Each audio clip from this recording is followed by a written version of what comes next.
Hello friends, welcome back to my YouTube channel Bindaas tailor. मैं रीना स्वागत करती हूँ आप सबका एक बार फिर से अपने चैनल पर। और फ्रेंड्स, आज की इस वीडियो में मैं आपके साथ शेयर करूंगी आगे बेल्ट पीछे इलास्टिक वाले लूज प्लाजो की कटिंग। तो अगर आप इसको सीखना चाहते हैं, वीडियो को फुल वॉच करें, स्किप ना करें। और फर्स्ट बार मेरे चैनल पर विजिट कर रहे हैं तो प्लीज चैनल को सब्सक्राइब करके बेल आइकन को प्रेस कर ले। ये देखिए फ्रेंड्स, प्लाजो बनाने के लिए ये मेरे पास 2.5 मीटर का फैब्रिक है। प्लाजो पैंट की कटिंग करने के लिए हमें 4 मेजरमेंट की जरूरत होती है। मेरे मेजरमेंट में जो नाप है फ्रेंड्स, लंबाई 37 इंच, कमर 36 इंच, हिप 39 इंच और बॉटम यानी कि मोहरी 9 इंच। इसी नाप के अकॉर्डिंग आज हम अपनी पैंट प्लाजो की कटिंग करेंगे। आपका कोई भी मेजरमेंट हो सकता है। इस वीडियो में मैं जो डिटेल शेयर करूंगी उसके अकॉर्डिंग आप किसी भी साइज का प्लाजो पैंट इजीली कट कर सकते हो। तो वीडियो को पूरा देखें। इस प्लाजो में हम 1.5 इंच की बेल्ट ऊपर अलग से अटैच करेंगे, क्योंकि हमें इसमें फ्रंट में बेल्ट लगाना है और बैक साइड में हम इसमें इलास्टिक लगाएंगे। तो यहाँ सबसे पहले जब हम बेल्ट को अटैच करेंगे तो हमारा आधा इंच फैब्रिक सिलाई में जाएगा। तो यहाँ ऊपर की तरफ आधा इंच फैब्रिक पर इस तरह से मार्किंग करेंगे बेल्ट के स्टिचिंग मार्जिन के लिए। अब ये मार्किंग करने के बाद फ्रेंड्स, यहाँ पे देखिए इधर हमारी कंधी की साइड है, तो यहाँ भी हमें आधा इंच का मार्जिन लेते हुए इस तरह से निशान लगा देना है लंबाई में, क्योंकि कंधी में होता है खिंचाव और इसको हम अपने नाप में या प्लाजो में बिल्कुल भी नहीं रखेंगे, तो इसे हम कट करके निकाल देंगे। अब सबसे पहले यहाँ ऊपर की तरफ हम अपने कमर की मार्किंग करेंगे। कमर की मार्किंग करने के लिए जो भी आपका हिप का साइज हो उसका आपको 1/4 करना है। जैसे कि मेरे नाप में हिप का जो साइज है वो 39 इंच है। देखिए यहाँ तक हमारा 39 इंच आया है। अगर आपको इसका 1/4 करने में कोई भी प्रॉब्लम हो तो आप इस तरह से कर सकते हैं। जहां तक हमारा 39 इंच है वहां तक इसको इंच टेप को डबल फोल्ड करेंगे एंड फिर इसको वहीं तक 4 फोल्ड करेंगे। तो ये देखिए यहाँ हमारा 1/4 आ जाएगा 39 इंच का 10.25 इंच। आप इसी तरह से 1/4 कर सकते हो अगर आपको कोई प्रॉब्लम है तो। यहाँ 10.25 इंच पर मार्किंग करेंगे कमर के लिए और इसके आगे 1.5 इंच हम रखेंगे लूजिंग के लिए। आपका कोई भी साइज हो, लूजिंग आपको 1.5 इंच पर ही रखनी है। अब हम अपनी रेडी लेंथ यानी कि लंबाई का निशान लगाएंगे। तो फ्रेंड्स, इस पैंट में मैं 1.5 इंच की बेल्ट ऊपर अलग से अटैच करूंगी। तो ये जो हमने आधा इंच का मार्जिन वाली लाइन का निशान लगाया है, यहाँ से 1.5 इंच ऊपर इंच टेप को निकालते हुए हमें अपनी रेडी लेंथ का निशान लगाना है, क्योंकि हमारी बेल्ट भी हमारी लंबाई में ही काउंट होगी। तो यहाँ 37 इंच प्लाजो की रेडी लेंथ के लिए मार्क करना है एंड इसके नीचे 2.5 इंच हमें फोल्डिंग के लिए एक्स्ट्रा रखना है, क्योंकि जब हम पैंट को फोल्ड करेंगे तो हमारा उसमें भी जाएगा फैब्रिक। तो 2.5 इंच पर मैंने निशान लगा लिया है। अगर आपका फैब्रिक कम है तो आप ये मार्किंग 2 इंच पर भी कर सकते हैं। इन लाइन को स्ट्रेट करेंगे। लंबाई की मार्किंग करने के बाद अब हम अपने क्रोच एरिया यानी कि आसन की लंबाई का निशान लगाएंगे। और आसन की लंबाई का निशान लगाने के लिए हम कमर के मेजरमेंट का यूज करेंगे। जो भी आपका कमर का साइज हो उसका आपको 1/4 करना है। जैसे कि मेरे मेजरमेंट में कमर का जो नाप है वो 36 इंच है। 36 का जब मैं 1/4 करूंगी तो 9 इंच आएगा और उसमें आपको 2 इंच प्लस करना है। तो हमारा 11 इंच यहाँ पे आएगा। प्लस करने के बाद फिर दोबारा से इसी तरह इंच टेप को 1.5 इंच ऊपर की तरफ निकालते हुए 11 इंच पर मार्किंग करनी है क्रोच एरिया की लंबाई के लिए। एक मार्किंग हमें यहाँ भी करनी है सेम ऐसे ही 11 इंच पर। अब इन निशानों को इस तरह से सीधा करना है। अब जितना हमने यहाँ से रखा है, ये देखिए ये 11.5 इंच है, तो नीचे भी हम यहाँ भी 11.5 इंच पर मार्किंग करेंगे। और इससे आगे की तरफ क्रोच एरिया की गोलाई के लिए हम 2.5 इंच पर मार्क करेंगे। और सभी साइजेस में ये गोलाई हमें 2.5 इंच पर ही करनी है। अगर आप 42 हिप साइज से ज्यादा के लिए बना रहे हो तो आप 3 इंच, और अगर आप 46 हिप साइज से ज्यादा के लिए इसको बना रहे हो तो आप 3.5 इंच तक इस गोलाई के लिए मार्किंग कर सकते हो। अब इस लाइन को इस तरह से स्ट्रेट करेंगे।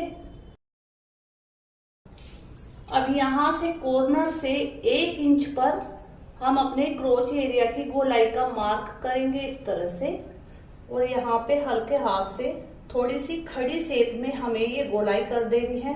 ज्यादा गोलाई हमें नहीं करनी है, इससे हमारे प्लाजो के आसन में खिंचाव आएगा। अब यहाँ से इस लाइन से यहाँ तक हमारी जितनी भी चौड़ाई आ रही है उसका हमें हाफ कर लेना है। ये देखिए यहाँ तक हमारा 14 इंच आया है, तो यहाँ से हम 7 इंच पर मार्किंग करेंगे इसके सेंटर में। एक मार्किंग यहाँ भी 7 इंच पर करेंगे, बीच में भी एक मार्किंग 7 इंच पर करेंगे, और यहाँ नीचे की तरफ भी 7 इंच पर ही मार्क कर लेना है, क्योंकि हमें इसका सेंटर करना है। अब इस लाइन को हमें स्ट्रेट कर देना है। अब यहाँ पे इस लाइन पे हम टक्स रेडी करेंगे अपने फ्रंट पार्ट में। तो यहाँ से देखिए 4.5 इंच की लंबाई पर निशान लगाना है अपने टक्स के लिए, और यहाँ इस लाइन के दोनों तरफ 1-1 इंच पर मार्क करना है। अब इसे इस तरह से नीचे वाले निशान से तिरछे में मैच कर देना है। ये देखिए फ्रेंड्स, हमारे टक्स की मार्किंग हो गई है। अब यहाँ नीचे की तरफ हम अपने बॉटम की गोलाई का निशान लगाएंगे। मेरे मेजरमेंट में मोहरी का जो नाप है वो 9 इंच है, तो इस लाइन के दोनों तरफ 9 इंच का हम हाफ कर लेंगे। तो इस लाइन के दोनों तरफ हमें 4.5 इंच पर मार्क करना है। ये देखिए,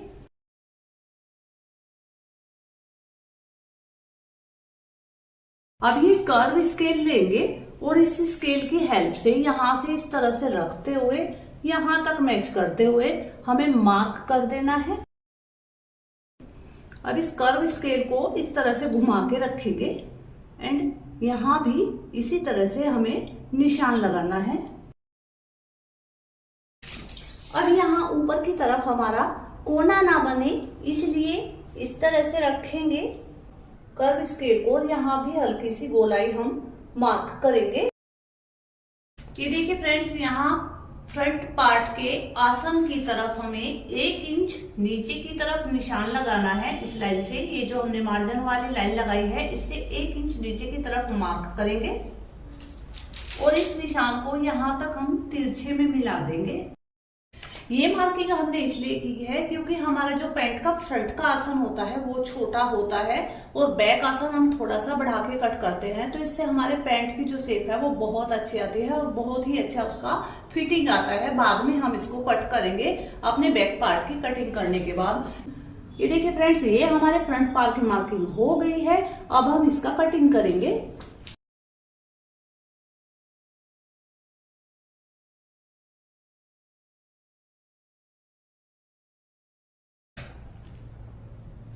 ये देखिए फ्रेंड्स, हमारे फ्रंट पार्ट की कटिंग हो गई है। अब हम बैक पार्ट की कटिंग करेंगे। तो जो आगे बचा हुआ फैब्रिक है उसको भी सेम इसी तरह से हमें बिछा लेना है जैसे हमने फ्रंट पार्ट की कटिंग के लिए अपने फैब्रिक को बिछाया था। अब हम अपने फ्रंट पार्ट को इस फैब्रिक पर इस तरह से बिछाएंगे। इस साइड हमें ज्यादा मार्जिन नहीं छोड़ना है क्योंकि यहां से हमारी कटिंग सेम ही होगी।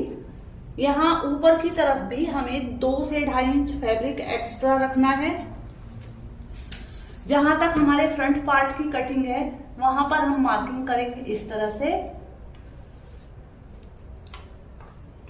अब ये जो लाइन है इसको भी हम इस तरह से आगे की तरफ बढ़ा देंगे।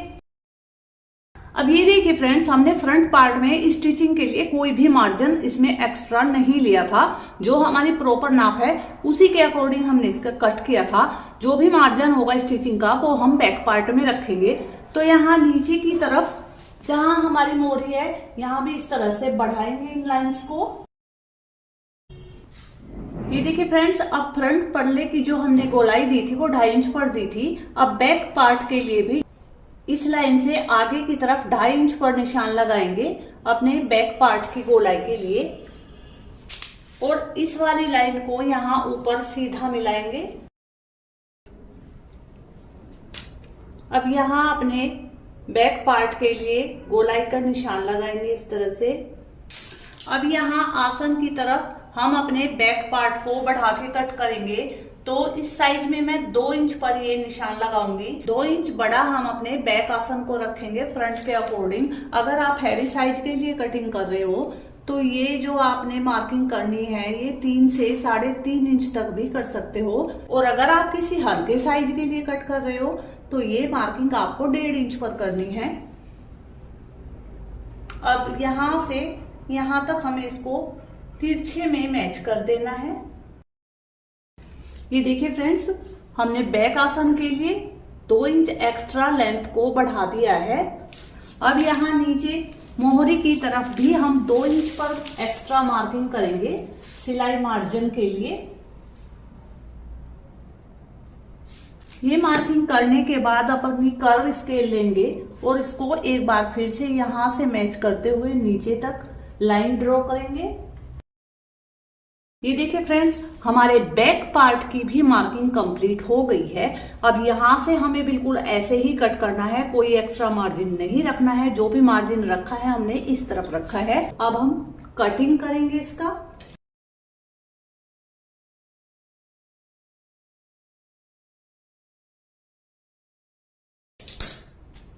ये देखिए फ्रेंड्स, हमारे दोनों पार्ट की कटिंग हो गई है।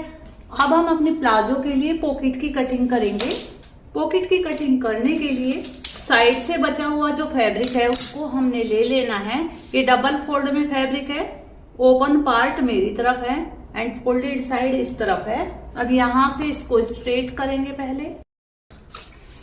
अब हम पॉकेट की लंबाई के लिए निशान लगाएंगे। पॉकेट की जो लंबाई मैं रखने वाली हूँ वो रखूंगी 13 इंच।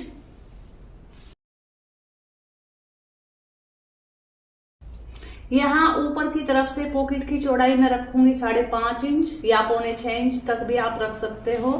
और यहाँ नीचे की तरफ पॉकेट की चौड़ाई रखूंगी 7 इंच। तो इन दोनों निशानों को हम इस तरह से मैच करेंगे एंड यहाँ पे हल्की सी गोलाई देंगे और इसका कटिंग करेंगे।